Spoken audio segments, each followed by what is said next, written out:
All right, go. Okay, the P200 has a fantastic Sony image module. It gives you 30 times zoom, great for any size room. It's great in low light and has awesome color rendition.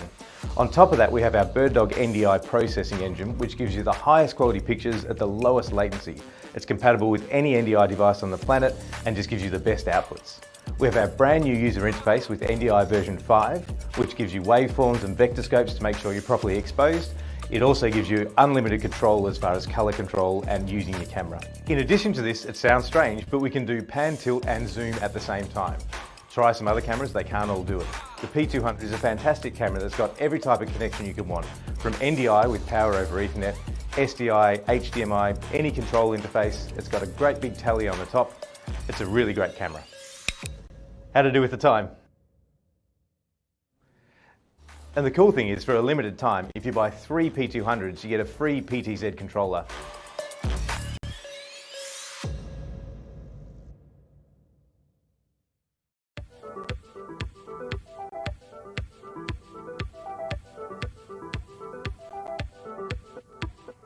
Well, it is that time again, everybody. Hope you are doing well. My name is BirdDog John, and I am back in action. In those scenarios, it's good to neuralize the cameras. You guys know that best. Very straightforward. Plug it in, go to the web UI, link the source, walk away. You know, like super simple. I keep looking over at the chat, and I keep seeing you are full of it. Tasty, spicy meat snacks. Covered in flavor. I mean, you can't go wrong. So what's going on? We've got a handful of folks here in the chat, and I really appreciate that. What's up, mate? Hey, Warren, how are you? Appreciate it. Hey, Robbie, how's it going, man? We were just talking about you. What's going on, Tom? Ahoy. How is it going? What's going on, GoWeb? Good to see you again. Thanks for hanging out with us again today. Appreciate that. Feel like I'm in this video more than anyone but John. It's true, NetApp. You are, I'm going to cut this up and put this in the next intro.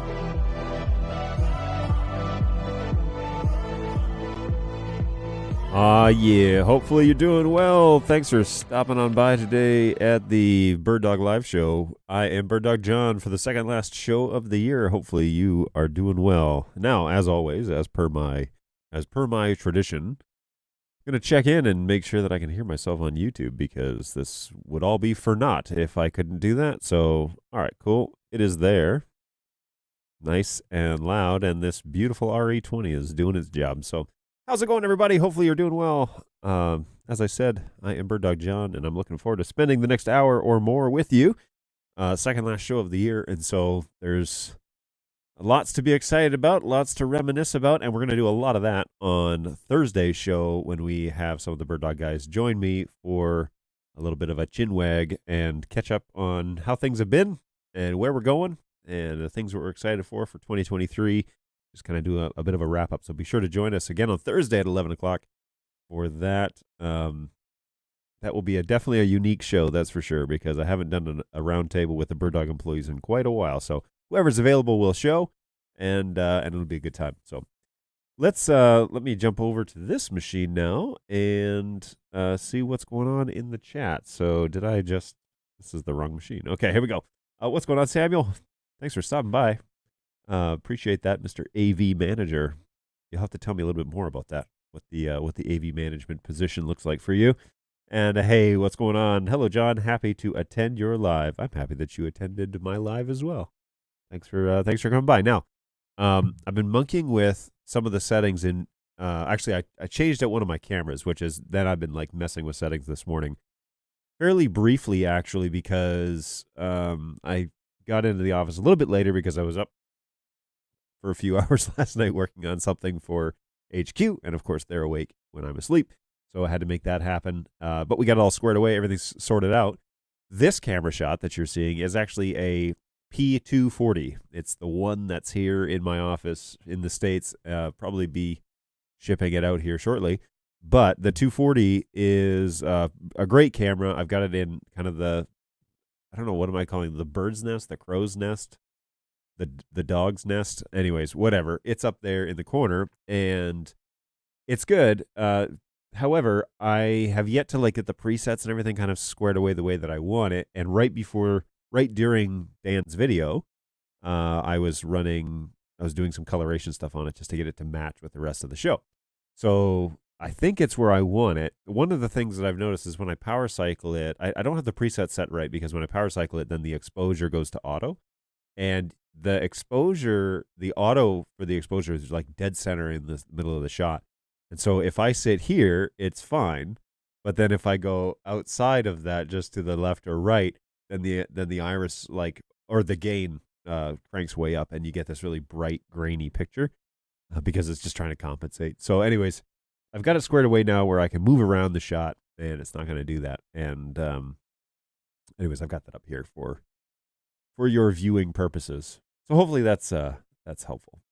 There's a little insight as to the 240, but also you get to see the 240 shot. Maybe I should make it stay on that shot a little longer, just so you can appreciate.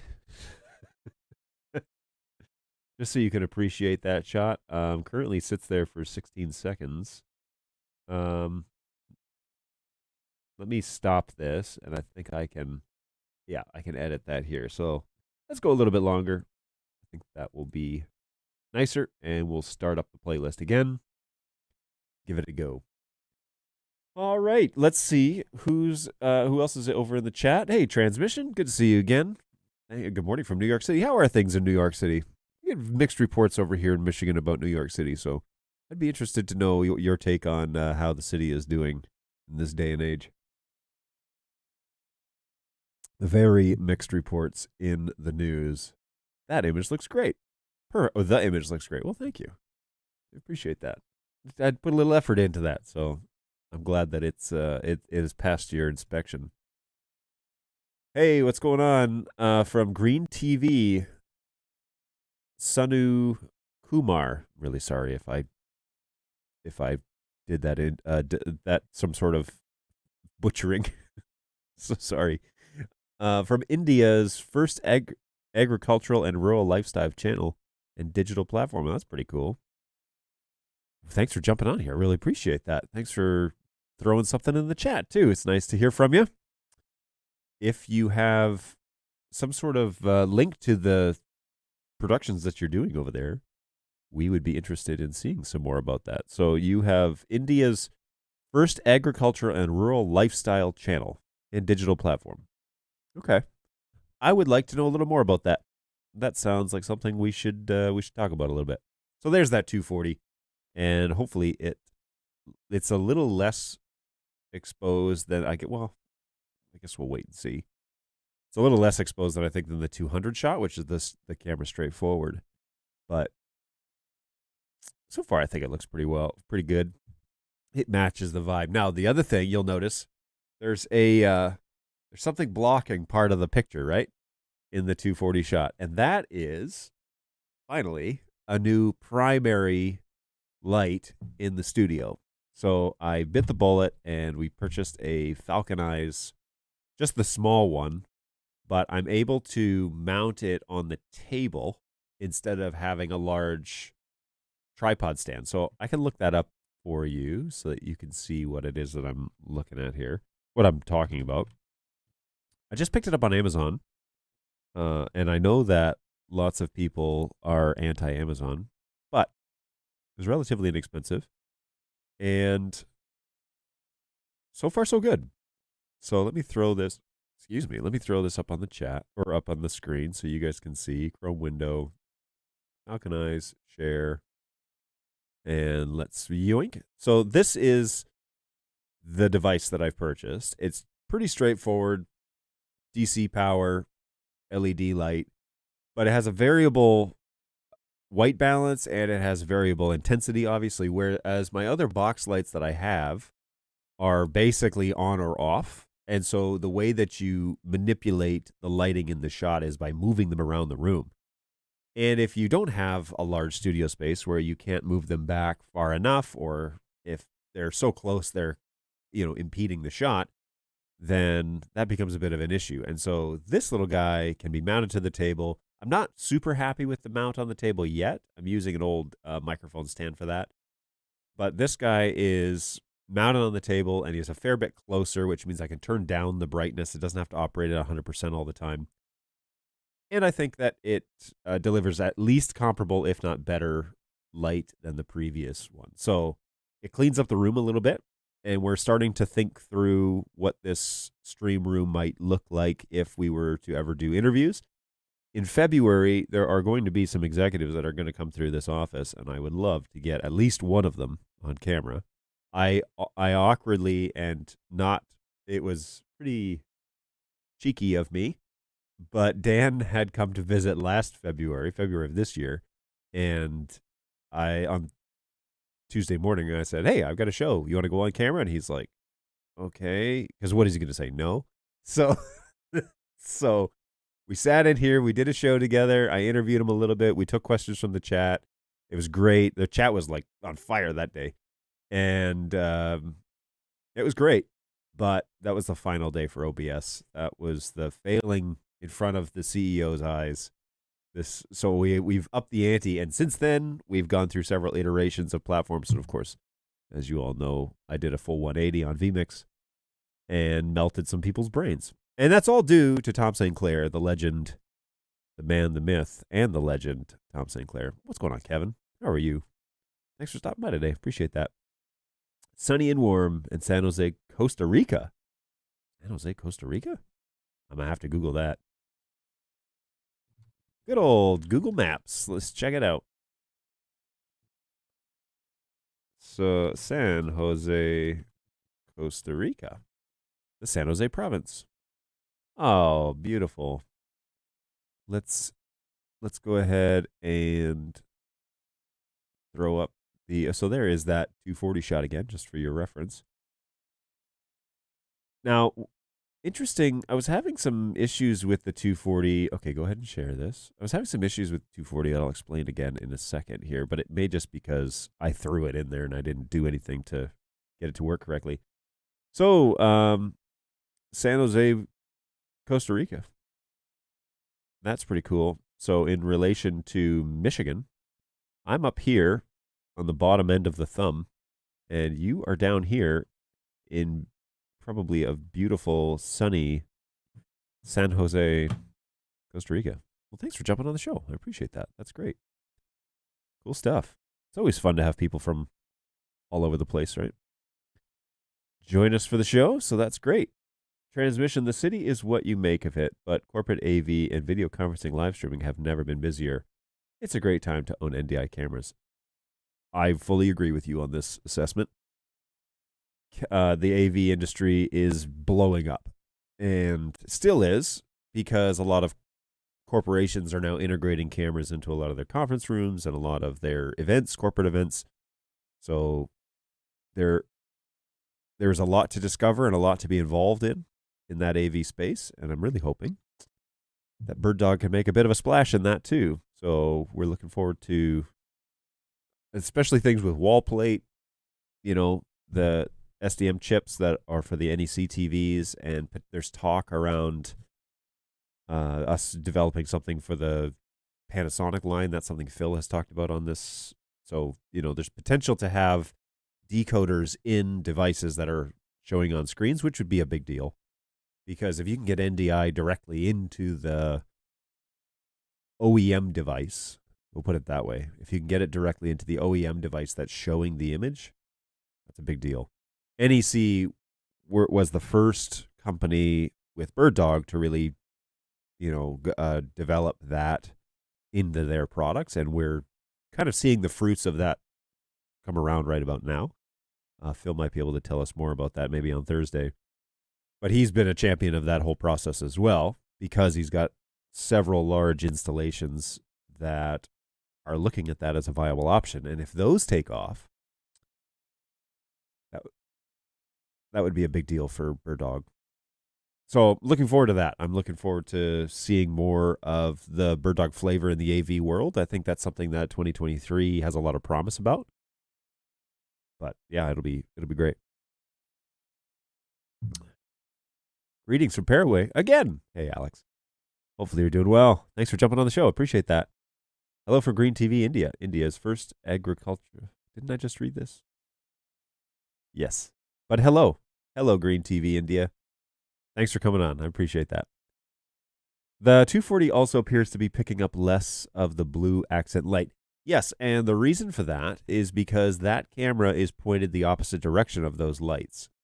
So if I just cut to this one, this obviously is pointed at the blue wall. So this wall is gray, technically, but I've got a blue light on it, and then there's a blue light above my head here. So then when we switch to this one, the blue is coming in off of this corner, and it's kind of coming across the skirt, but it's also hitting me a fair bit on the side. So then if we switch over, if we switch over to that 240 shot, then this shot is pointed the other direction. You can see some of that blue highlight on my skin tone, and especially if I block out the light, then you can definitely see the blue, but it's overpowered by that new Falcon Eye, which is fine, but the camera is also literally pointed the other way from those lights, and so it's not going to pick up a bunch of that colored light. It's going to just pick up basically the green, which is right here on my desk. Like if I cover this up, then it's pretty much just the Falcon Eyes and some of that blue accent. But just to give a little variety, I like this shot because the blue light over my head this way reflects off of like the black and the silver and stuff. So I think it gives a nice addition to the hair light, which is on today, by the way, NetHab. But I managed to turn it on before the show started. So, I'm growing right before your eyes. I'm evolving. This show is going to new heights of professionalism by turning on the lights prior to going live. Falcon Eyes TD lights are awesome. We own 5 of them. You can basically tape them wherever you need them. Oh, that's cool. Greetings from India. Go, Web. I was wondering when you jump on here. Hey, how's it going? Good to see you.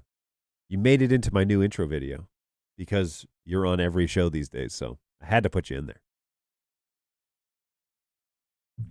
That Ember mug, keeping my coffee nice and warm. Actually, is it? Or is it? Yeah, it's okay. It's on. Sometimes I pour coffee into this mug, this Ember mug, and it doesn't turn on. So then I leave it accidentally, usually, for 30 minutes or an hour, and I come back and the coffee's cold, and what's the point? What was the point of using this mug if it's not going to keep it warm, right? You should check out the TD lineup. They are flexible LED panels, awesome quality, super lightweight. All right. You've convinced me. Falcon Eyes TD. Yoink. Falcon Eyes. Oh, they're not really on here. Let's go here instead. Falcon Eyes. So I really like, the big one. That's pretty cool. But it's almost $400.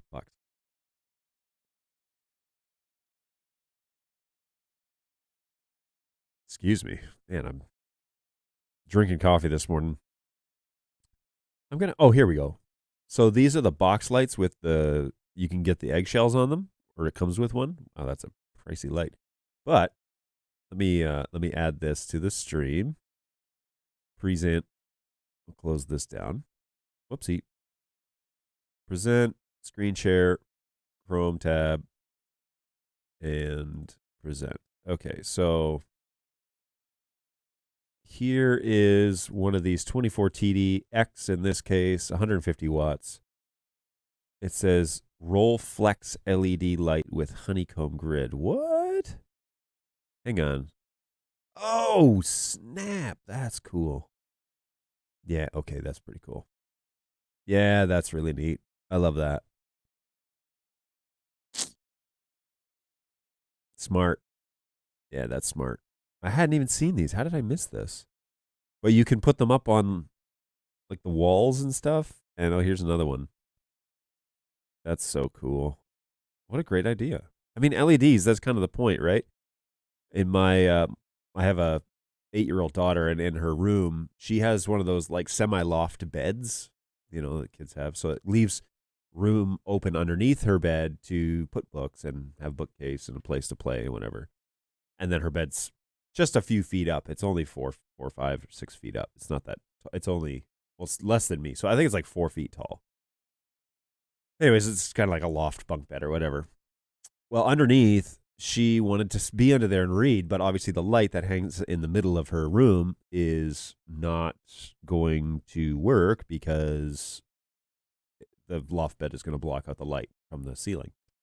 So I put an LED strip of lights with a 3M backing on it, and I just, put it up there, and then I wired it up. And it has a variable light brightness, but also I put it on a part of my smart house, and so I'm able to turn it off and on by my phone and give it commands if I need to, or add it to scenes or whatever we're going to do there. And that works really well, but they're super thin, right? They're LEDs, and it's just a little strip.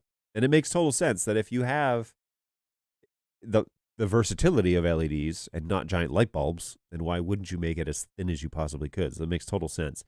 I do like this disc, this Falcon Eye that I got, because it's pretty light.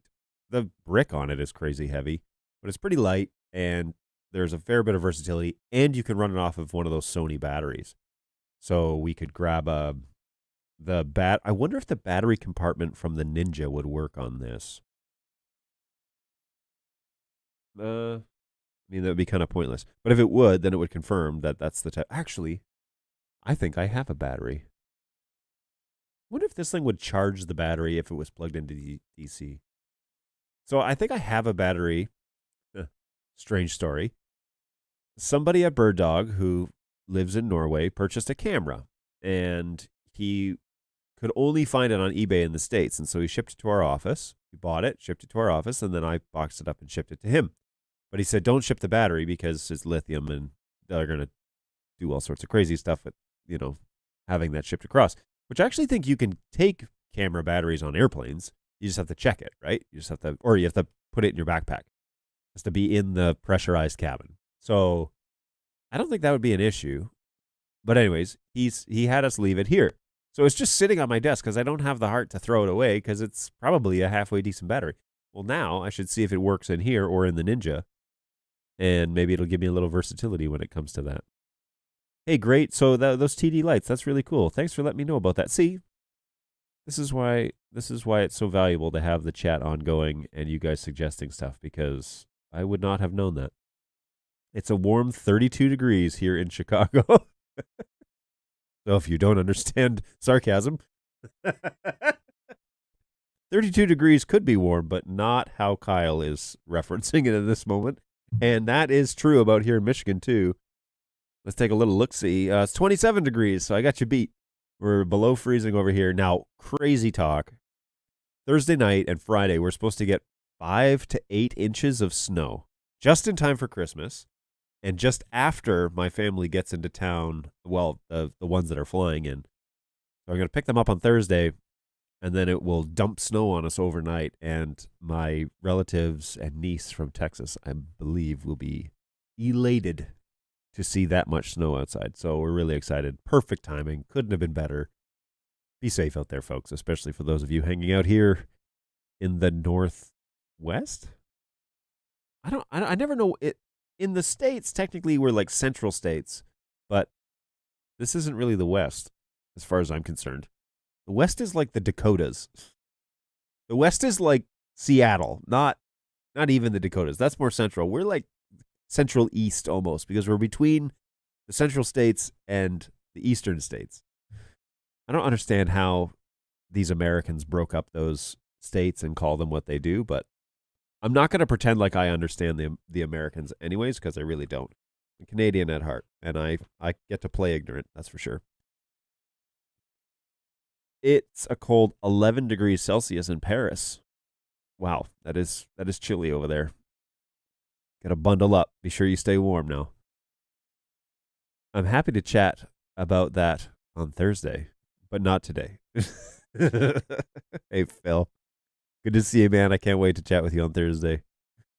Start writing down ideas, things that you want to share with us on Thursday. Man, these glasses are brutal. Can never get them to sit straight on my face. Hi from the UK. What's going on, Michael?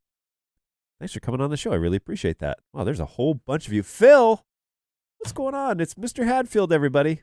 I want to do some NDI with Alpha Channel. What's the best way to get Alpha Channel out of a decoder? Alpha channel to a decoder. Decoding is showing the image, right? Encoding is making it network data. So there are several programs out there that do alpha channel. Depends on what you're sending across. So programs like ProPresenter 7 will actually do NDI alpha, which is a great way to do lyrics on top of your production for your church or your community group or whatever you're doing there. So ProPresenter will do alpha channel encode and send that out on the wire. But to get it to decode so that you can use it, say, into a video switcher or something like that, you're going to need to find a device that does NDI alpha. BirdDog currently doesn't. We used to back on Studio and Mini 3.0. If that is something you want to try, I actually have those firmwares. Crazy, I know. And you would be going back in time, so I can't promise you an outcome. But we used to do alpha decode on, and alpha, was it encode? Anyways, at least we did alpha channel. We didn't do key and fill. And what the problem was is that we did alpha, the complete alpha channel, but then people really wanted key and fill, and so they were hounding us for that. And it ended up that we couldn't get it in the next iteration of NDI, and so we stripped that out, and then onward and onward. So depending on the product you have, if you have Studios and Minis from the good old days, there might be an option in previous firmwares for BirdDog, but our current offering firmware on all of our products doesn't do alpha. I don't know what to suggest there. Maybe somebody in the chat would be able to help here. What's going on, Ronan? From a chilly Ireland and Northern Ireland. Ooh, I would like to visit your country of residence. That sounds fun. Pandorica, what's going on? I was just talking about you. Hopefully you're doing well. Looking forward to some snow. Talk about news. Talk about news. What did I say? Now I can't remember. Other than the weather. Hey, thanks for putting us into your intro video. Sanaya is happy. Oh, good. I'm glad to hear it. Hope you're doing well, Sanaya. Thanks for jumping on. It's getting close to bedtime, though, so don't stay up too late. Hey, when can we expect updates on the cameras and play devices that will work natively with cloud? So I'm assuming you're talking about Silicon 2, the SRT update. Well, no shocker here. I can't give you a date because I'm not the one developing it. But the Silicon 2 update will come probably after a firmware update for the cameras because we will need to enable some stuff on the base of the camera in order to do that. So there'll be a baseboard update, a firmware update, and then a Silicon 2 update. I do know that there is an alpha firmware out there for Silicon 2. I typically don't touch the alphas. I let the quality assurance guy do that. But once it goes to an actual beta version, then we will definitely try that out. Now, it'll be kind of a two-step process because we'll get them to SRT, but whether or not they talk directly to BirdDog Cloud, that will be the next hurdle. There's still a few things that need to happen. First is probably a firmware update for the camera fleet, then a Silicon 2 update to enable things like HX2, SRT, a few other things. And that launch will happen in stages as well, the Silicon 2, because there's a laundry list of protocols that they want to get enabled. And this kind of comes in lockstep with other cameras in the industry because there are a lot of cameras already do SRT, HX2, but they don't do full NDI. So our claim is we will also do full NDI, have a full NDI mode, or I don't know how they're going to roll it out, or you'll have to switch it to a different mode. But it probably won't be simultaneous HX2, NDI and SRT. It'll probably be select the output that you want. I don't know. I'm guessing based on my support experience over the few years that I've been here, it'll likely be a mode that you set the camera into. But in terms of when will that update come around, I don't have a definite date. So there are several things that need to happen in place before that happens. But I do know that there is an alpha for Silicon 2 between the engineers, so it's being developed as definitely going to happen. But there's also, I think there's an alpha for the next firmware update, so they're kind of lining up, and I don't know when those will roll out officially. I will probably get an email letting me know what the timetable is of that, and I haven't gotten one yet. There you go. I want to offer a promotion to my channel for viewers and followers. I think we'll pass, bud, but thank you. Appreciate that. And, yeah, please don't. Petra, what's going on? Good day, all. What's going on? What are we talking? Are we talking Christmas gifts? I kind of got a Christmas gift, although from the company, and it was a new light, a much better light than the one that we had. So my lights are starting to go. They're starting to flicker, which is why I was like, well, it might be time to invest in something that's a little bit better. So that's the update to the studio, at least. That's not necessarily a Christmas gift per se, but the studio has better light, and it helps me do this show. So there you go. Everybody benefits from that little update. Hey, if I wanted to send an HDMI signal via NDI, computer output, monitor output, etc., I'm thinking of a 4K Flex works perfectly for that, right? In that same idea, Play only decodes. So quickly, yes, Play does only decode. It is a NDI decoder. So if you want to show that on a screen or a monitor, you can show full NDI, or you can show an HX2 signal on the Play in the current firmware version. Remember that the Play is not a Flex. It's not an FPGA decode. It's an ARM process. And so that will be a bit different. That decode experience will be a little bit different than the performance that you're going to get out of a full NDI Flex unit, which is an FPGA decode. So know that there's a difference, but there's also a difference in price, right? So if you can put up with a little bit of latency, I wouldn't necessarily think that you would want to put Plays out for iMag purposes unless latency is not a problem for you. Like maybe you're wanting to show a production in the hallway and timing is not of the essence. That would be fine. But there is a difference between an FPGA decode and an ARM process. And you can see that because a lot of camera manufacturers are using the HX protocol to encode, and that introduces a lot of latency. So there you go. So to answer your second part of this question, though, if I wanted to send an HDMI signal via NDI, a computer output, or a monitor, I'm thinking a Flex would work perfectly. If your monitor has an output, yes. If your computer, if you don't need to see the the second screen, or if you're just copying the screen, yes, that would be fine. Be sure that you're planning to send the Flex, though, a native SMPTE resolution, so a 1080p or a 2160p 30 screen capture, which means that typically you would need to go in and set the computer screen to output that, because if you just plug in a Flex, it's going to think that it's looking for a camera, and it's not going to know what resolution you're sending it. And if it's anything other than a SMPTE 1080p or 2160p, even interlaced is fine, but you'd be hard-pressed to find an interlaced output on a computer. Be sure that you're sending it 1080p 60 or 30 or something standard that a camera would send, because that's what the Flex is really designed for. It can do screen capture. That's fine. One of the hacks that if you're going to use it for multiple machines, so say you're going to put the Flex under a podium and you're going to run an HDMI cable onto the podium, one of the hacks that we use is just an EDID pass-through, and you can buy those in various resolutions, and then it will always send the computer the signal to send me that specific that specific resolution.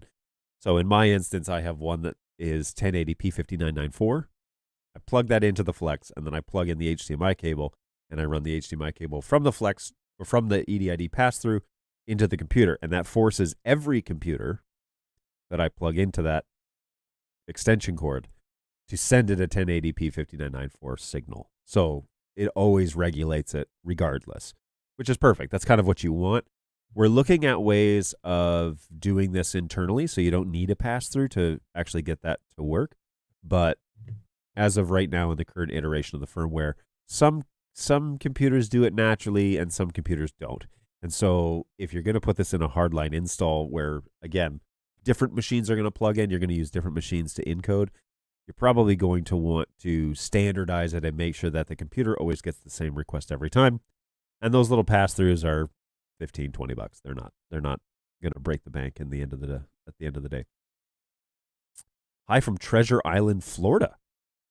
You're over in Florida right now? All right, this is something I have never heard of. Treasure Island, Florida. So let's find out where you're at. Okay, so you are you're over by Tampa. Wow, that's cool. Let's throw this up so that people can see where my Stockholm, Sweden friend is. He is currently in Treasure Island, Florida. Whoops, I don't like that when I add this to the stream, it doesn't automatically add it. So this is cool. Somewhere, it's probably some sort of resort in South Pasadena or near it. That's really cool. Beautiful part of the country, by the way. A little susceptible to storms that come across the ocean, but beautiful. It looks stunning, actually. You know, early in January, I am also going to be in Florida. I will be flying out on a Thursday and then coming back on a Monday after Martin Luther King Jr. Day. And I will have some similar views of the country, although what's the temperature like down there right now? I mean, this looks beautiful, but these shots are probably taken in the summer. So that's really cool, though. Well, enjoy Florida. Beautiful weather, some beautiful country, amazing beach front. And if you like to just take in the sunrises and sunsets, that's the place to be. That's for sure. Now, I won't be in Treasure Island, Florida. I'll be in Panama City Beach,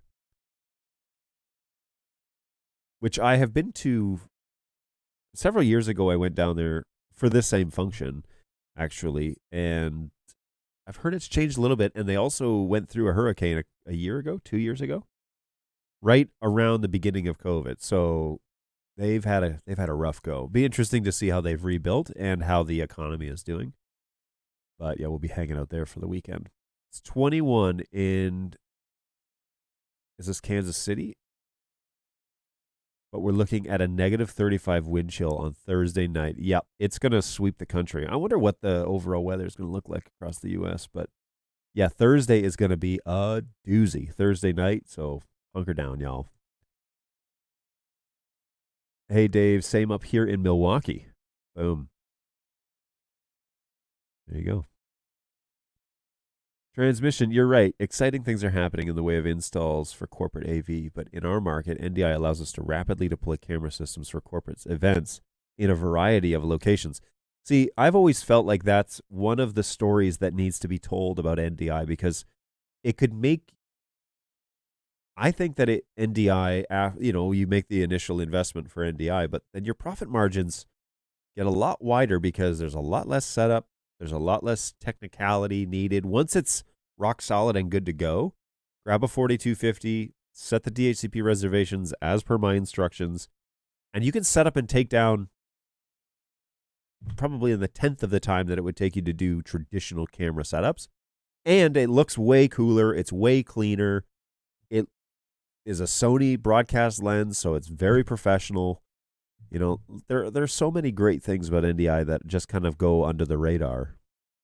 And I think that NDI could do better in talking about those success stories and amplifying ways to do it that perhaps maybe get overlooked. We're considered the Midwest, John. See, I don't agree. I don't agree with you. The lake effect. Yeah, I used to have it when I was living in Rochester, New York. And you were in Southfield, Michigan? How long did you live there? That's like a stone's throw from here. That's crazy. NDI includes alpha channel if included in by the sender. It can. I mean, it's just you can't separate it out, right? Because BirdDog needs 1080p or 1080i or 2160, like it needs a standard SMPTE resolution. And when you do alpha, it's not that resolution. It's all wacky. It's all messed up. So if you output channel as a full, resolution with a clear background, essentially, yeah, it'll do alpha. And that's the way we were doing it back then. But people wanted key and fill, and that resolution is a lot smaller. And so we weren't able to actually do that consistently. We had -7 Celsius this weekend, and now it's +8. Yeah, Mother Nature can't make up her mind. Are you checking Facebook too? Am I checking Facebook in terms of what? I'm everywhere. Checking the chat, or give me a little more, like the audio maybe? Are you referencing the audio quality? I noticed the other day that Facebook, the audio on Facebook seemed to be delayed. No, it's lined up right now. It's a little strange, but I rewatched a show on Facebook, just part of it, because I'm that vain. And I noticed the audio was off in the recording version. But when I watch it on YouTube live and I double check, my other sources, everything seems to line up. But anyways, Illinois, Indiana, Iowa, Kansas, Michigan, Minnesota, Missouri, Nebraska, North Dakota, Ohio, South Dakota, and Wisconsin are all considered a part of the Midwest. Wrong. We are not West in this country. In this state, we are not in the West.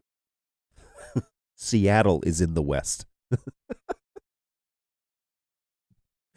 That's the West. We are not even in the mid. Look at the map of the United States and look at Michigan. It's not mid anything. Unless you're considering just east and west like a strip. It's like only Washington, only California, and then only New York and only South Carolina. Okay, maybe then we're in the mid states if the majority of the country is considered mid, but that's ridiculous. That is ridiculous.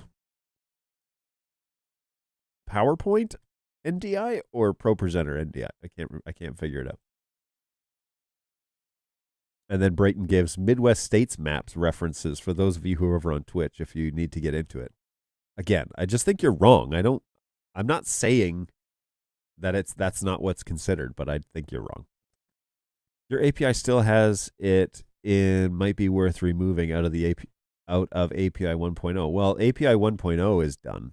There's a 2.0 now, right? So I'll look into it though. Maybe it's a prophecy of things to come. I don't know. I haven't heard. I'm not sure if you're checking Facebook comments, but it's 8 degrees Celsius here. Hey, Petra. Yes, I am checking Facebook. They do come through, which is good news. Last weekend it was 7, and I recall the lake effect from living in Rochester and Southfield, Michigan. Yes. Sorry, I'm a little slow on the chat today. Apparently, I got to catch up. Dante AVIO analog input adapter is a good option where you need Dante audio out of a legacy analog audio mixer. Boom, there you go. Hey, what's going on, Facebook user? I'll have to jump over there to find out who you are. But I think there's somebody over there named Paul, maybe? Is it Paul? Who is over on Facebook? Let's find out. Somebody keeps saying, hey, over, and their name never comes through, and then I check it out afterwards, and I always feel bad because I don't actually get to say who it is. It's Jose. What's going on, Jose? Hopefully you're doing well. Thanks for jumping on over on Facebook. Appreciate that. Do we need Dante licenses in this case as well? Do we need Dante license in this case as well? If you want to, wait, where are you here? GoWeb. Analog audio input, Dante audio out of a legacy. Well, what do you want to use it for? You want Dante audio out of your mixer? I don't see why you would need a license for that. You could just bring it into the controller and route it where you, depends on what you want to use it for, right? But like Dante Bridge, if you want to use Bridge to convert it over to NDI, then yes, you would need a Dante Bridge license to do that. Yeah, we needed some sun. I understand. Well, Florida is probably the place to find that. What would be the best way to de-interlace a 1080 i60 being encoded via Flex and into vMix? Have an older HD camera bringing into a 1080p project. I'm getting some weird stuff coming into vMix. There's no way to really do it, not with BirdDog products. We don't do like a resolution conversion. You might be able to do it with like a disseminator. Do they do interlace to progressive? I need one of those things, man. They're only a couple $100. I don't know why I don't have one, but anyway, it's not that BirdDog hasn't bought me one. It's that I've never thought to get one. But yeah, we definitely, I believe that they can convert signals over to something else, get it into So you go out of the camera into that unit and then convert it to progressive, and then out of that unit into a BirdDog device and then across to vMix in NDI. You just do it right there locally at the camera. That would probably be the way to do it, but I think those products are not crazy inexpensive. Let's see if I can find them here. Yeah. So depending on how are you coming out of the device, the HDMI, scaling, and frame rate conversion.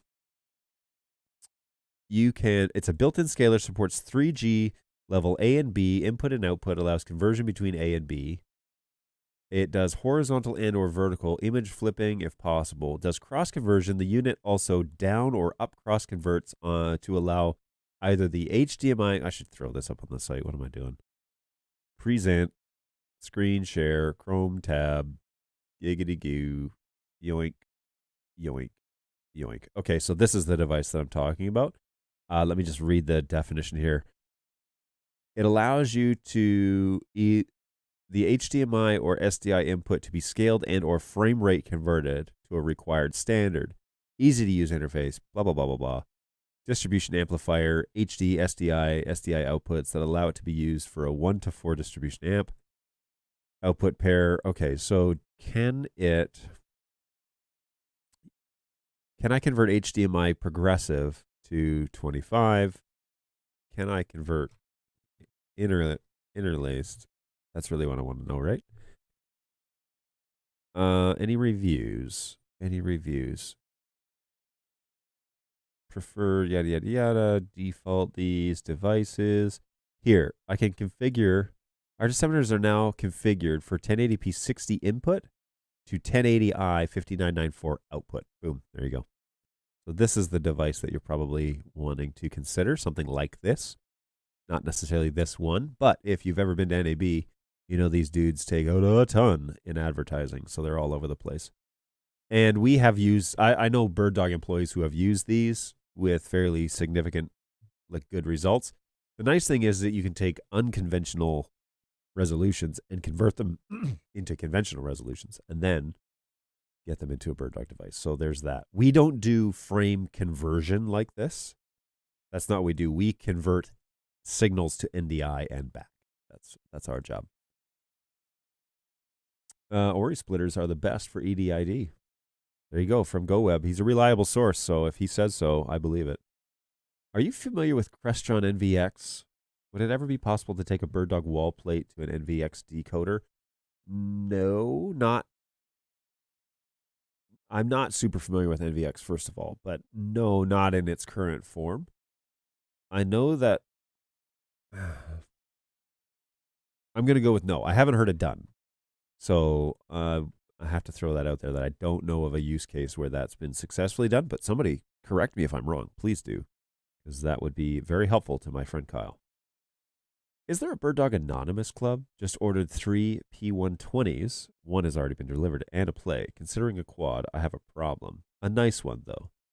Is there an Anonymous Club? I mean, Discord. You can be anonymous there. There is a Discord channel which pops up here in the chat every now and then. But also, it's a good problem? Is problem the correct term for this? I don't know. I don't know if it's correct. But those P120s, I used to have one in here. I had a 110 in here for a while, but it's sitting in my office, actually. That's where it is. I was going to say, but the guys need to use it to test some stuff. But it's actually sitting in my office looking at Auburn Road, which I could share here in the chat. Let's see if I can pull it up without tanking the entire system here. Never mind, because I'm in a group on here. So we'll jump over to this one. Yoink. And let's pull up the P110. I know it's staring at the ceiling right now because when I left my office, I was like, that's weird. So it definitely was staring at the ceiling and I can't reach it. So never mind. Well, anyways, enjoy those 120s. They're great. They're a great little camera, and they're definitely a step up from the 100 series. I mean, they are 100 series, but they're a step up from the P100. So I think you'll enjoy those. Worth the investment. We are the Great Lakes, rather than Midwest. Midwest is more Nebraska area. Preach. See, Kyle understands me. I knew I would like Kyle when he arrived. The Great Lakes area. Let's go with that. I like that.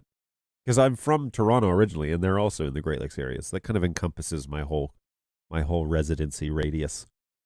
I've also experienced audio sync issues on Facebook recordings too. In your own recordings. Interesting.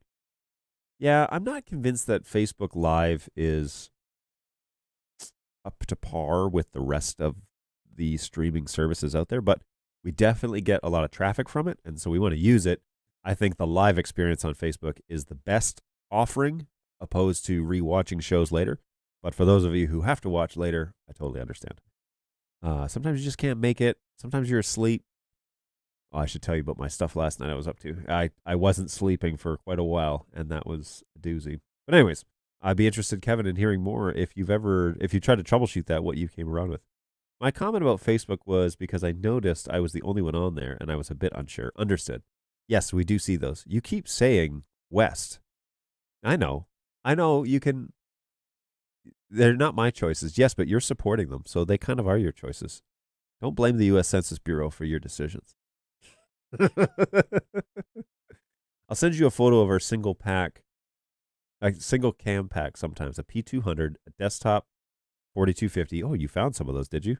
I'm so anxious to get my hands on one of those. vMix laptop, Magic Arm, and a few shielded Cat 6 in a single low pro backpack. SDI cam owners hate it.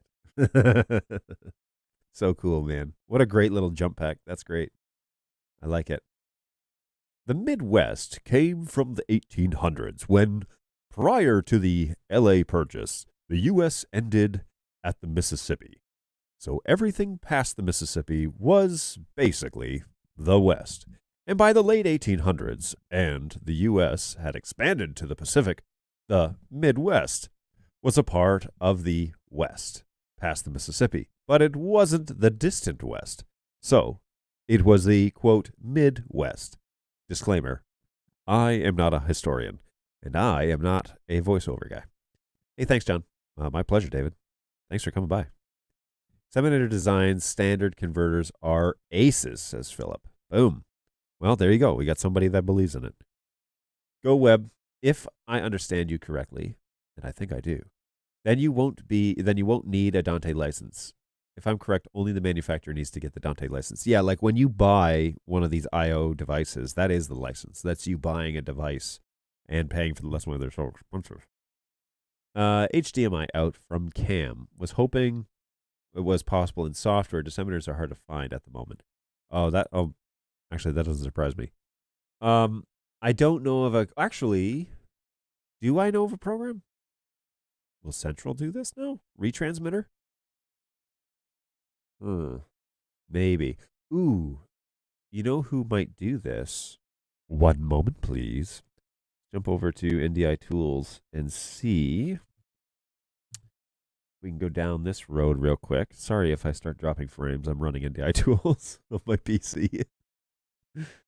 Let's see. NDI Launcher. Still loading. I'll put this up on the big screen over here. And let's see. Test patterns, access, bridge, screen captures, studio. Could bridge do it? No, I don't think bridge would do it. Router? Maybe. Maybe. Let's load router. There might be a way to retransmit the signal, yeah, over PC. I need Jake on this show because he would be able to tell me if retransmitter would do it. If you could set, I don't know if you can set, do I have Central on here? Oh, I do have Central 2.0 on here. Hopefully I don't crash the system. Now I'm really asking it to do a lot.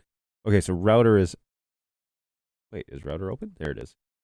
So router Do I have the option? No, I cannot change the resolution in router. So, strike one. Central is now running. Let's open this home. See what happens here. Again, you're going to see drop frames because I'm asking this little.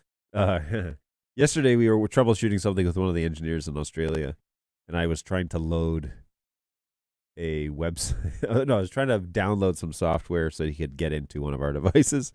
It was taking a really long time. Everything was taking a long time, and he said, "Hey, this might be a good opportunity for you to get a better machine." I said, "Oh, you don't say." All right, and this program is not launching, probably for various reasons, so I'm going to close. I will find out. Potentially Central. I don't know if you can set the resolution of that output retransmitter. Jake would be able to tell me if that's a possibility or not. But I don't know. Maybe. Maybe is the answer. We have lots of confidence for disseminators, though. GoWeb, you'll only need a license to their software if you want to use the Dante virtual sound card. And there you go. He says thanks. But you'll probably also need a DVS license if you want to bring the AVIO into a PC. Actual bird dog question. Kevin, always count on you to right the ship here. Recommendations for the P200 travel case. Jason cases are the only ones that I've found, and they look good, but I'm curious if there are other options out there without DIYing something. So there's no official bird dog case out there. There are 3D available prints for foam cutters, which I know a lot of people have used Pelican cases and then cut the foam to fit their fleet, and then they have, very specific cutouts for their cameras and their gear, and those are really slick if you want to invest a little bit in a carrying case. That's actually why we made the 3D renderings of the cameras available, so that you could have those foams kind of custom cut. But I know that's not what you're asking here. There isn't anything out there that's just kind of, just buy it and you can use this and it's already done. But it wouldn't surprise me if somebody didn't fire up. I don't know anything about Jason cases, so let me Google that real quick. Jason cases. Jason cases, travel, custom cases. Oh, they do like red. They do a bunch of stuff. Lenses, other. Audio, tripod, other. Do they have a camera section? Canon, monitors, power, sliders, matte boxes, drones, audio. I don't see. Let's see if they actually have like a bird dog option. That'd be cool. I mean, these are beautiful. Oh, look at that. Robo cases? Oh, you call them Robo? Come on, Jason. So yes, these are already done for you. Ooh, they have like pretty labeling and everything too. That's cool. That's actually really slick. This is obviously the quickest way to get this done, but you could probably have foam cut a whole lot cheaper than what this is. They are using Pelican cases. That's what they're using. So the 200 Robo case. I don't like that people call them RoboCams. Makes it sound like it's some sort of like Terminator movie. I do like the varying color options though, like the blue one. Why don't they have a bird dog green one? Come on. You got this. Bird dog green. Bird dog green. This is P200 Robo 4Cam case. It's cute, but please don't call them RoboCams. That's not what they are. I mean, they are robotic, but they're PTZs. Come on. Come on, get with the time. But yeah, Jason cases, that's something at least. That's something to start. It would probably be cheaper just to have the foam cut to your specifications. People do that all the time, and you just put in I make it sound like I do this, but you would send them the CAD drawings and say, I want the Pelican 1600 case cut with 2 of these cameras or whatever it is that you need. There you go. It would be helpful if HDMI comes with some kind of locking mechanism. SDI has it. They do make actually HDMI locking connectors, but not obviously on the BirdDog product. But there are proprietary ones that you could build as an option. Same thing with EtherCon. That's so cool. I mean, it's a nerd's dream. Basically, it's a sleeve over an Ethernet jack that you use for audio. That looks a lot like an XLR end. Um, yeah, so it kind of looks like this. It's a little XLR end, but inside is an Ethernet jack, and then it has that little tooth on there that locks. Allegedly, that's what's on Core 7, our Bird Dog product, the locking Ethernet jack, so that it can't be yanked out. Break that little plastic tab on the end of every Ethernet jack that always ends up breaking off, especially the cheap ones. But yes, I agree. The problem with HDMI breaking, getting pulled out, is a real deal. And I think the AV world, there are some options out there, but it hasn't been widely adopted, and that's what it needs to get to. Buy your own Pelican case. Get a local packaging company to custom laser cut the foam. There are surprising a lot of companies that will do that for you. Agreed. And then Kevin says, here's the Jason cases, the RoboCam 200s. Yeah, that's what I was looking at. It's okay. I just don't care for the term RoboCam. Hey, it's 12 o'clock. We made it through the first hour. Thanks for riding along, everybody. I really appreciate that. Hopefully you're enjoying the chat. And thanks. This coffee has picked me up. Okay, so here's the story from last night. So last night, we did some wrapping of some gifts. We got some family coming into town. Obviously, Christmas is coming up. We have some of our gifts for our kids and whatever. We're getting those wrapped up last night, watching Home Alone on the telly, and the first one, Home Alone 1. So we're taking a different approach this year, and we're using a little bit of time in the evenings to wrap gifts instead of procrastinating and waiting until the night before. And so we're wrapping some gifts and getting things ready, and then it was really late, and we decided to go to bed. Home Alone ended, and we decided, okay, let's be done. And we go up to bed, and I'm laying in bed. I'm checking through some things on my phone, and I brush my teeth, use the bathroom, all set to go, and I'm putting my phone down on my nightstand, and I pick it up because I was like, oh, I got to tell the house to go into night mode. I automate my house, shocker. I pull down, and my notifications show that I have messages, multiple messages on Teams, but my phone is in Do Not Disturb, so I'm not getting any of these, right? So I click on the Teams thing, and it's messages from my guys at HQ saying, hey, can you jump online real quick? We got a problem with some of our accounts. And nobody knows kind of what's going on, so I was like, okay, hang on, I'll get on. Get into my office, turn on my computer, fumble around in the dark, whatever. Well, about an hour later, we had sorted out that we had some licenses expire. Nothing, nothing that would make us nervous in terms of being hacked or anything. But we just had some licenses expire, and they didn't renew, and so some of the accounts got shut, like put in suspended mode. Anyways, we sorted out the payment, but it took us about 45 minutes to an hour to do. So then it was like almost 2 o'clock in the morning, and I was hoping to get up and actually do a little bit of shopping this morning before I had to come to work. But instead, I didn't get to bed then until about 2:30, and let's just say I didn't wake up with the alarms. And my wife eventually woke me up and said, hey, you got to get going here.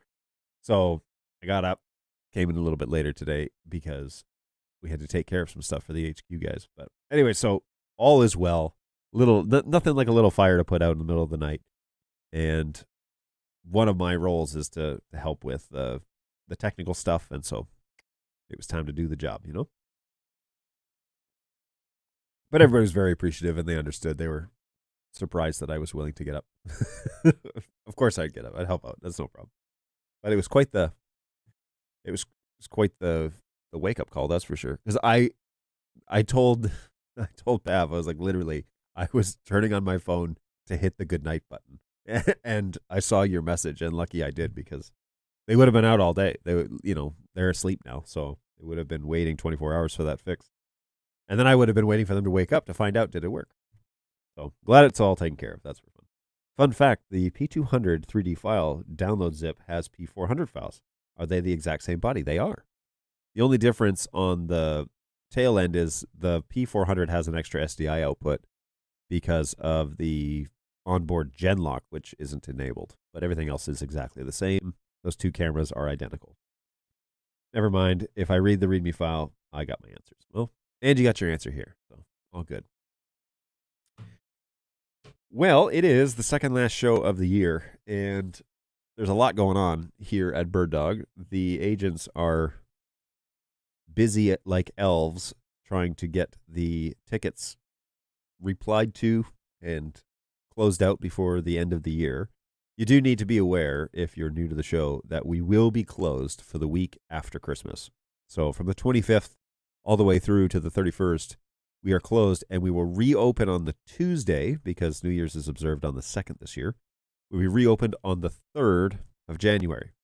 Now, I saw a typo in the new ticket creation reply. When you open a ticket, you get an auto response saying, here's your ticket number. We got your message. You've successfully submitted a ticket.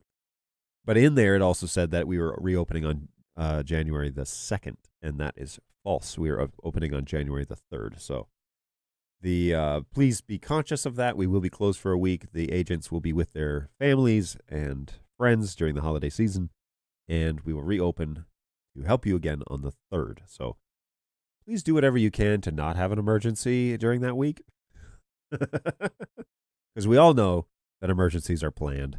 And we all know that's how that works in real life, right? So we get it. I'm also going to say something controversial. Don't do any updates during that week. Just let sleeping bears lie. Sleeping dogs lie? Sleeping bears lie? Depends on where you're from, I guess. I'm Canadian. We have bears. Anyways, if you are going to do an update, do it right now. And that means that you have 2 days to have support give you help.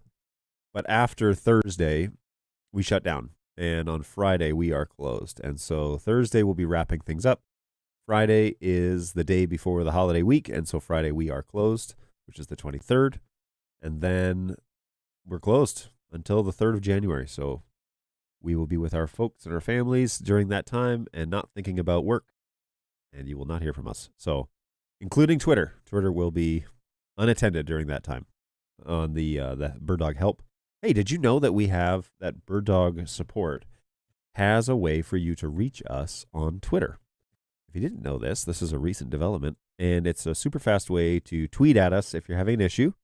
We can direct message you back instructions or help you there, or we might actually instruct you to get a proper email set up, a ticket set up so we can communicate in long form. But if you just have something quick, or you think it's quick and you just want to tweet at us real quick, you can hit us up at help_BirdDogTV, and we can try and give you a hand. Those requests go into our support system, which is attended from 9 to 5 here in the U.S. generally. So it will go in as a ticket, but we can tweet back to you through Twitter. So that's pretty exciting, and it's a nice, accessible way.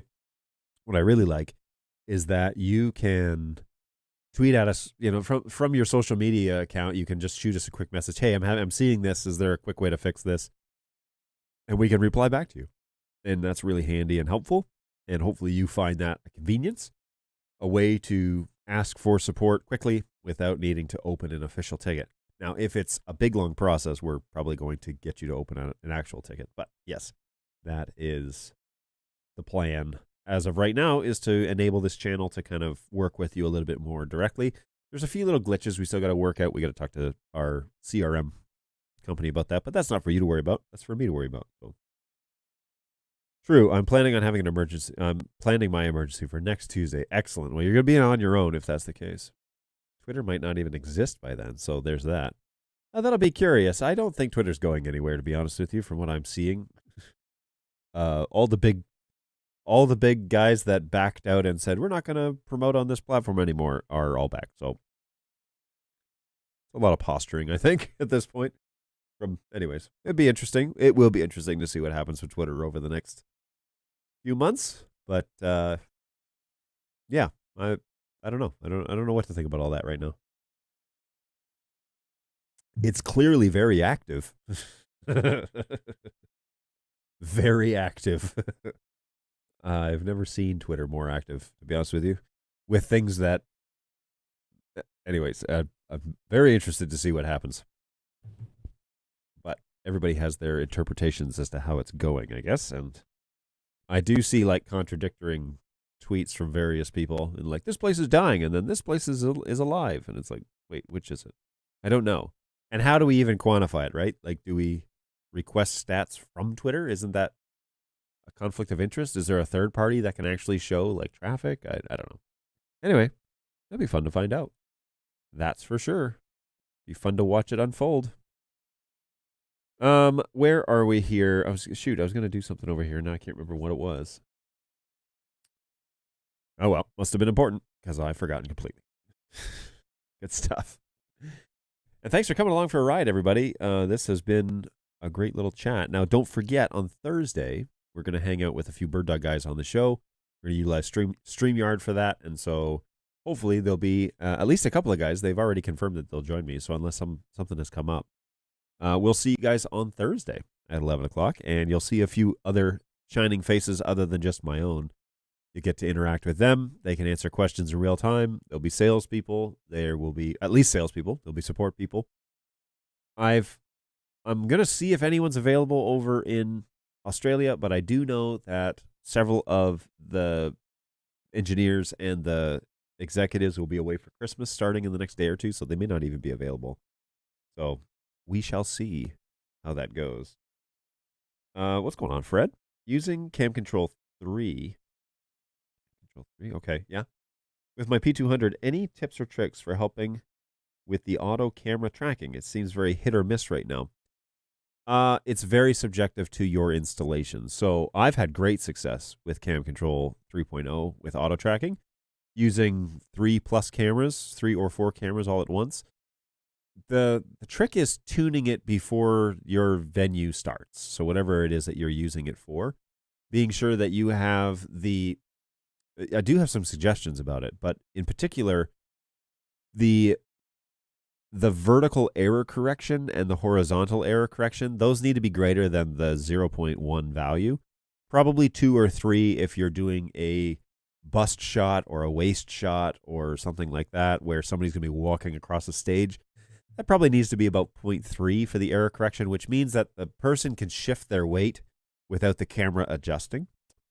The other thing is the speed. It's called gamma control for some reason. I don't understand why, but the gamma needs to be altered. It's probably a little too fast for casual walking during presentation. So that needs to come down. I think the default is 0.6, and I think that needs to come down into the 0.3, 0.4 range to really make it seem a little more natural and not like very mechanical camera, like buzzing over to the zone when it hits that error correction threshold. So I would really suggest that you play around with it a little bit and kind of get the feel for it before you go live. The other piece that you need, everything needs to be on the latest firmware. First of all, that's just out of the gates. Everything has to be functioning on the latest firmware. But then that auto tracking function, you need to have administrative rights on the computer that you're using. So if you have a computer that's owned corporately, or like a school owns it, or there's a good chance of a GPO being inflicted on the restrictions of that computer, you need to get a different machine that's not limited to corporation oversight, mostly because you're going to need full admin control. And even if you have administrative privileges on the machine, you really need to be functioning with the ability to run as admin, put in the admin credentials, but also your account should be administrator. The software is written with the assumption that you have full control of this machine, that it's not restricted in any way. And I know that seems kind of like, well, why would you do that? But you can't really program for every contingency. And until they get the Microsoft certification, stamp of approval where it gets offered in the download store, which is something that we're looking at, although we've been looking at it for quite a while. Yeah, we definitely need to get that thing kind of like get a certificate so that the admin thing is not a problem. But in the meantime, it assumes that you flat out own the computer, you're the administrator, and your account is the administrator, so that you have full bypass of the Windows firewall. So much so that you should be able to turn off all firewalls and virus programs and everything and strip it down if needed. Because Cam Control functions over ports on your network, and traditionally, an IT department, honestly, doing its job, will close all ports on networks and then open the certain ones that it needs. It won't allow all ports and then close. It goes the opposite way. It goes to the full extreme of shutting everything down and then opening up services for programs. So then the question is, well, what ports do I need? Well, it uses a range of ports. And anytime you go to an IT department and say, okay, I need this and this and this and this and this and this and this for my computer, they're going to go, no, thank you. That's a huge risk.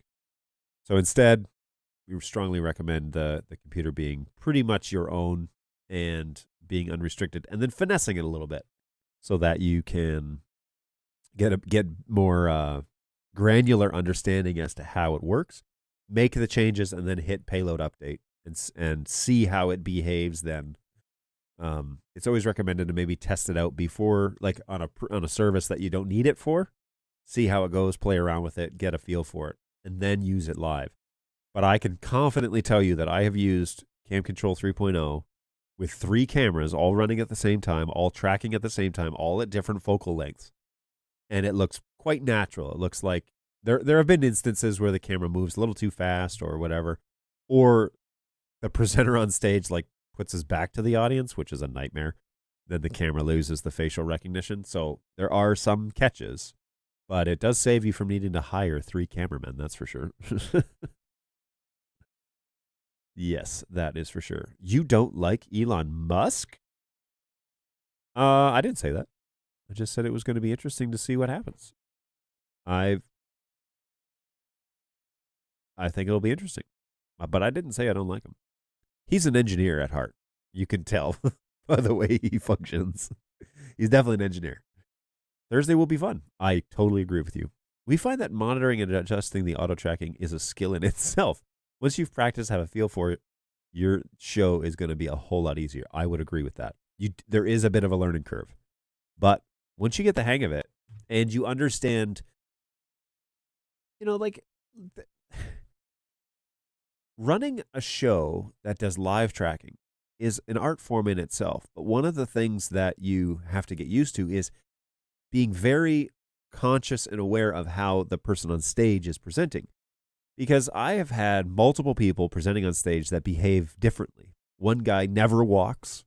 And so having auto tracking is kind of like a liability, because if he turns his back to the audience, all the cameras are going to start looking for faces. But I've had other, presenters who walk a lot. They never stay near the podium or near their notes or whatever, and they're constantly moving around the stage. And so tracking is like working overtime, and it would be almost impossible to use a keyboard with 3 cameras and keep up with him and have like tangible multiple shots. So it's really a matter of understanding that's why I say it's a little subjective, because you really need to understand, first of all, what is it that you're trying to produce? Second of all, what is the feel? What is the feel of the show? Second of all, what's the feel of what's being done? Like, why are you using tracking? And so if it's an energetic type of presentation, that's going to be a faster pan. You're going to want to keep up in a more live environment. If it's a more like methodical, maybe it's some, a preacher who's giving a deep sermon, or he's, going into stuff that's not very engaging, if you will. We can say that, right? Maybe this topic is not particularly engaging. It's going to change the way that you, as the camera controller, operate. And so there is a bit of an art form to it, and understanding, okay, if I make these changes, this is what it's going to do to my cameras, and this is the tempo of the service, and this is the tempo of what it is that we're trying to produce. This is how we want our audience to engage, in that, in this content. And so there's a few questions that really need to be asked, and tangibly asked before you can just say, how do you use it? It's like all things. Well, how do you want to use it? Like, what are you going for, right? So, it is a bit of an art form, but it's good stuff. In a church setting with a long zoom shot on a pastor, occasionally will lock onto a non-moving item in the background, a guitar, and not follow a slow-moving person. So you can toggle between the facial recognition. Don't use fallback in this situation. Use either the face recognition or the full body recognition and see which works better. I find in a tight shot on a preacher who's going to slowly walk across stage, you're going to want to use the facial recognition thing, but you kind of have to see what works what works best for you, because your environment will be different than mine.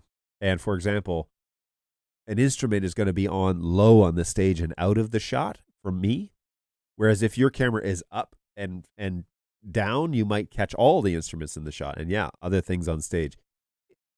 I don't find that it normally locks on to instruments. What I find the issue is that it locks onto, like, if the worship team comes back on stage, then it doesn't know who to lock onto because there's a whole bunch of faces. That's mostly my problem. And normally then I take manual control over it. If I've got multiple faces on the stage, then I've got to run things manually. Auto tracking also needs a pretty decent lighting to be solid. I would agree with that 100%. Lighting is everything. I mean, it plays a huge role. It's almost as vital as sound. But lighting is a big deal to making your video work well, and tracking needs to be able to recognize what is a face and what isn't. So perhaps it's a lighting issue, Fred. Maybe that's what's going on here. Does more CPU help with tracking? It doesn't seem to max out currently, but I'm running it on the same PC that, I'm running vMix. Yeah, I always recommend BirdDog software run on an independent machine. It doesn't chew up a lot of CPU, cam control, but it would be difficult to jump between vMix and cam control and make it all work together quickly. Hopefully you've got at least multiple screens, if that's the case. I just walked in from the other room. I'm sorry if that's irrelevant. No, you're good. That's very relevant, and I didn't even mention lighting, so there you go. I'm almost through my cup of coffee, folks. That means that the show has to wrap up. And I'm trying to drink it fast enough where the cream doesn't curdle. Almost done. Well, this is all very, very relevant and great topic to cover on an NDI show.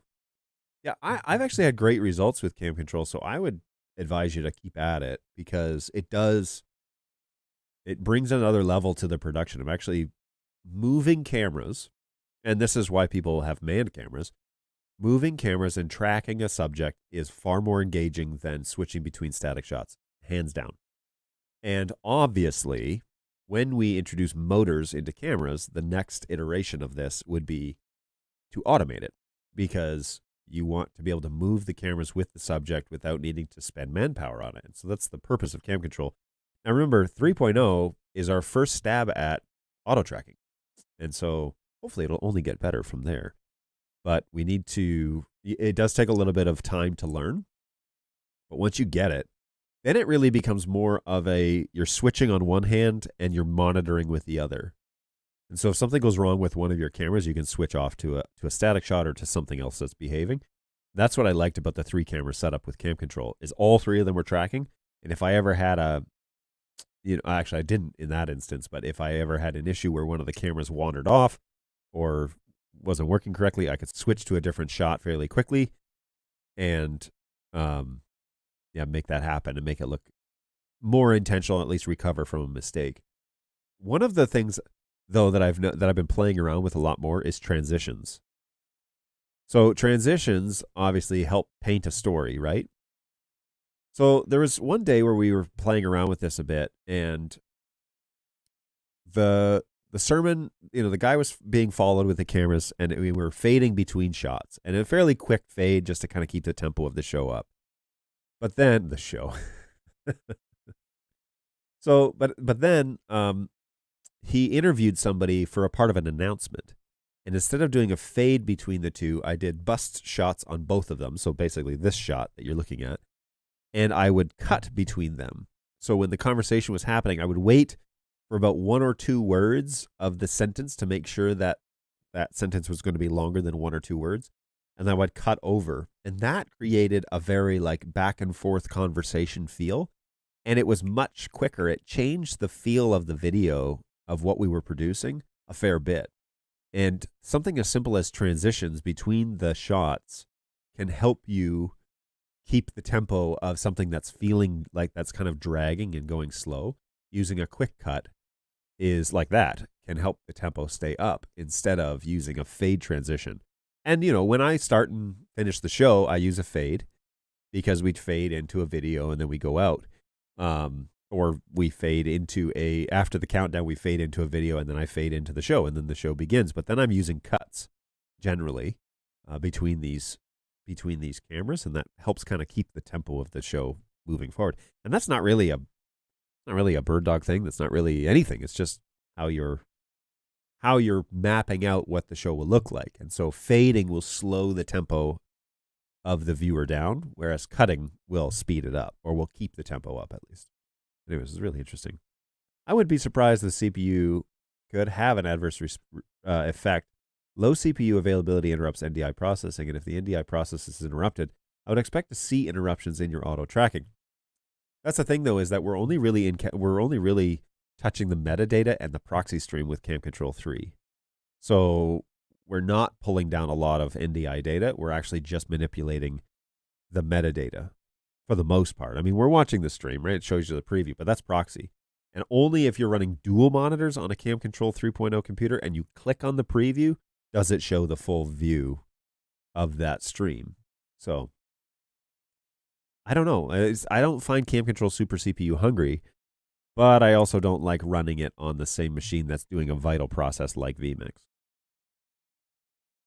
I do have non-optimal lighting on stage, so I guess that's my issue. Well, it could contribute to part of the issue, and to be fair, a lot of churches have non-optimal lighting. Like, that's kind of par for the course. So that might be contributing to that problem, but yes, better lighting will always help. And you can get away with not breaking the bank necessarily on at least getting started with good lighting or better lighting on stage. The cameras can always dial down the lighting.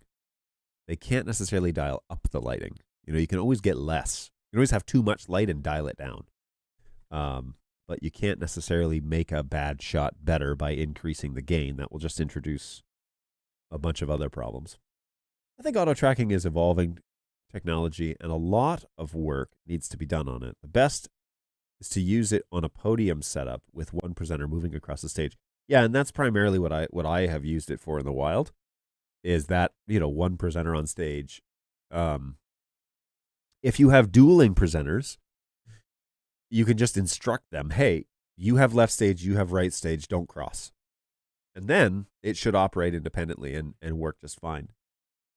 And that would give you a great ability to follow and, keep shots tight. You could also do 2 cameras on each if you had the flexibility.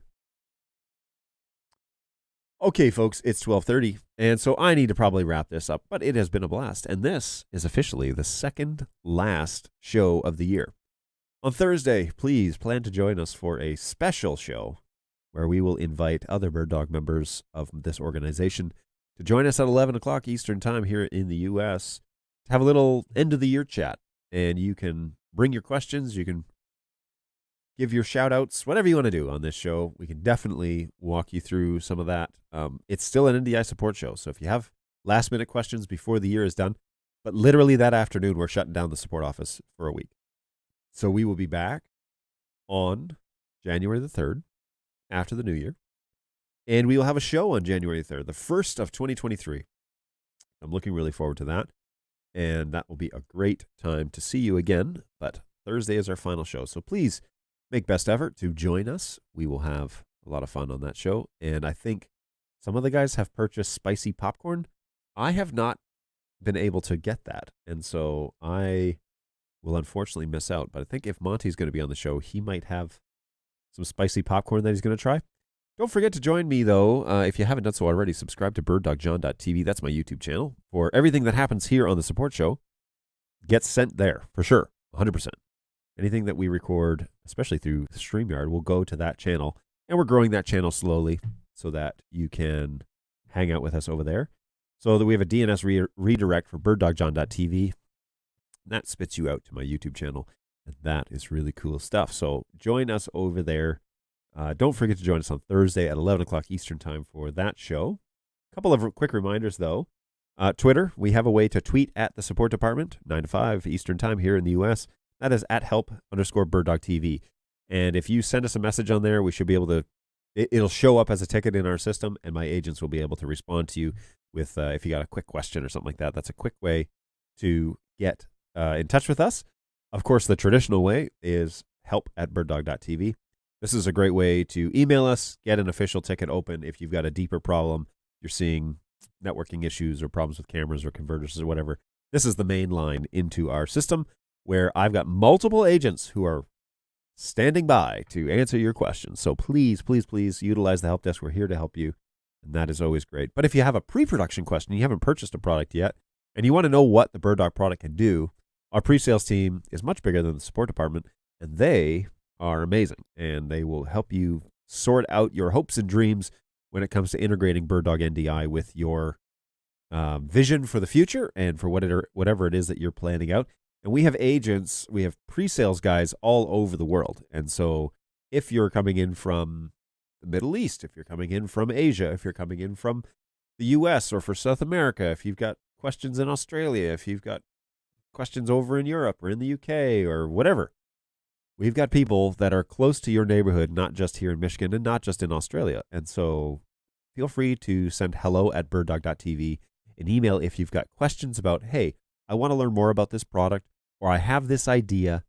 How does BirdDog fit in? What are my options? And those pre-sales guys can help you sort out those plans, but also get you in touch with someone to help you buy BirdDog products. So hit up hello@birddog.tv. Those guys are great at what they do. Super great guys. And we're going to talk to some of them on Thursday. So that should be fun. All right. Hey, it's great shows throughout the year. Keep it up in 2023. That is the plan, Go Web. Hopefully you can join us for a whole bunch more. And I'm looking forward to having some time to be with you and to get to share more about what BirdDog's up to. And as events and whatever come along, hopefully we'll get a chance to even shake hands and say hello. So that's it for me, everybody. Take care of yourselves. It is that wonderful time of the year. I haven't said it before, and I will say it today and on Thursday, but Merry Christmas, Happy Holidays, and have a wonderful New Year. Looking forward to being with you during that time. We will be back on Thursday for the final show, and I encourage you to follow. So on the BirdDog John YouTube page, that show is already booked. It's scheduled, so you can hit notify me, and YouTube will let you know however they let you know that we're going live. That show will be at least for an hour, and we'll have various conversations with BirdDog guys on there. But yes, we're looking forward to 2023 and all the things that comes along with that. And so join us as often as you can. You're certainly welcome here to be a part of our community. But take care of yourselves, stay healthy out there, and of course, look after each other, as that tends to also be something that regularly gets overlooked in this world. And so hopefully, let me figure out here what I'm doing. All right, yeah, so hopefully you will have a great end to the year. We look forward to sharing more of that with you in the coming days. Be well. Take care. We'll see you on Thursday. Bye, guys.